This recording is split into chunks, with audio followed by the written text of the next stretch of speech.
नमस्कार बच्चों, आइए बच्चों आज हम इस वीडियो के माध्यम से 8th ग्रेड अभ्यास पुस्तिका कक्षा 8 विषय सामाजिक विज्ञान, इसके अंतर्गत हम देखेंगे अध्याय 12 जिसमें दिया है भारत की रक्षा व्यवस्था। देखिए बच्चों, इस पाठ के अंतर्गत हम दिए गए सभी प्रश्नों के आंसर हम किस प्रकार से अपनी पाठ्य पुस्तकों से पूर्ण कर सकते हैं, आइए आज हम इस वीडियो के माध्यम से जानेंगे। तो देखिए बच्चों, इस पाठ के सभी जो प्रश्न दिए गए हैं, इन प्रश्नों को पूर्ण करने के लिए यहाँ पर पृष्ठ क्रमांक दिए गए हैं, निर्देश दिए गए हैं।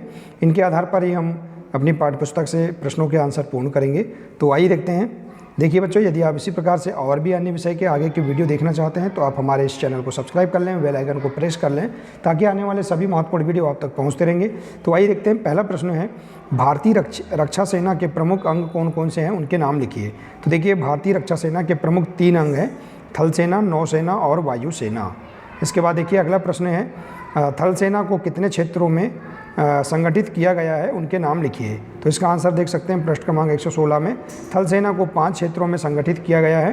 पहला केंद्रीय, पूर्वी, पश्चिमी, उत्तरी तथा दक्षिणी क्षेत्र। इसके बाद अगला प्रश्न है, नौसेना के संगठन को कितने क्षेत्रीय कमानों में विभक्त किया गया है, उनके नाम लिखिए। तो नौसेना के संगठन को 3 क्षेत्रीय कमानों में विभक्त किया गया है। पहला है पूर्वी नौसेना कमान, दूसरा है पश्चिमी नौसेना कमान और दक्षिणी नौसेना कमान। इसका आंसर आप पृष्ठ क्रमांक 117 में देख सकते हैं। इसके बाद देखिए बच्चों, अगला प्रश्न है, थल सेना में सैनिक वर्ग के पदक्रम या रैंक की तालिका बनाइए। तो देखिए इसका आंसर पृष्ठ क्रमांक 117 में देख सकते हैं। मेजर, सूबेदार, हवलदार, नायक, लांस नायक और सिपाही, ये थल सेना में सैनिक वर्ग के पदक्रम हैं।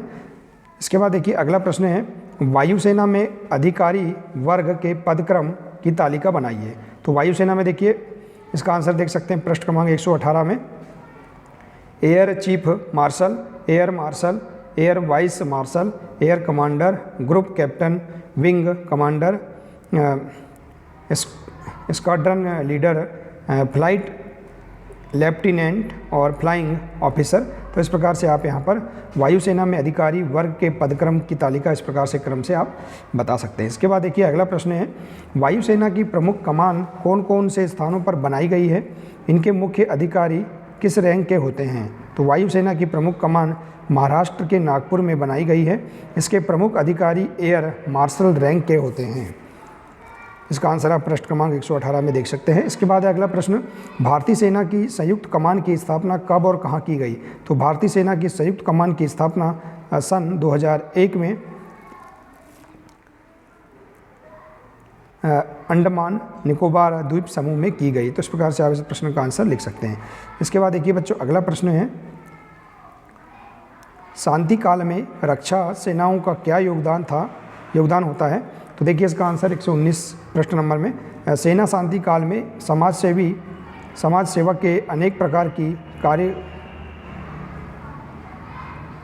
करती है, जैसे बाढ़, भूकंप, अन्य प्राकृतिक प्रकोप एवं बड़ी दुर्घटनाओं के समय पर राहत का कार्य करती है शांति काल में रक्षा सेनाओं का योगदान।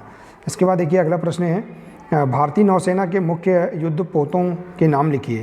तो देखिए इसका आंसर है INS नीलगिरी, हिमगिरी, देवगिरी, तारागिरी, विंध्यागिरी, देशपोत, INS गोदावरी। तो इस प्रकार से आप यहाँ पर इनके नाम लिख सकते हैं। इसके बाद देखिए बच्चों, अगला प्रश्न है, विद्यालयों में नेशनल कैडेट कोर या NCC का गठन किस उद्देश्य को ध्यान में रखकर किया गया है। तो देखिए, विद्यालय के छात्र छात्राओं में अनुशासन व सैन्य अभिरुचि जागृत करने हेतु नेशनल कैडेट कोर या NCC का गठन किया गया है और साथ यह गठन आगे चलकर देश की रक्षा में भाग लेने वाले बच्चों के लिए भी है। तो इस प्रकार से आप इस प्रश्न का भी आंसर बता सकते हैं। तो देखिए बच्चों, इस प्रकार से हम इस पाठ के अंतर्गत दिए गए इन सभी 10 प्रश्नों के आंसर हम अपनी सामाजिक विज्ञान की पाठ्य पुस्तक से हम पृष्ठ क्रमांक के अनुसार हम आसानी से पूर्ण कर सकते हैं। बहुत ही सरल तरीके से हम इस अध्याय के सभी प्रश्नों को हल कर सकते हैं। तो बच्चों, आशा है कि आपको इसके अंतर्गत सभी प्रश्नों के आंसर समझ में आ गए होंगे। बच्चों, आज के लिए सिर्फ इतना ही है। मिलते हैं इसी प्रकार से अगले वीडियो में। नमस्कार।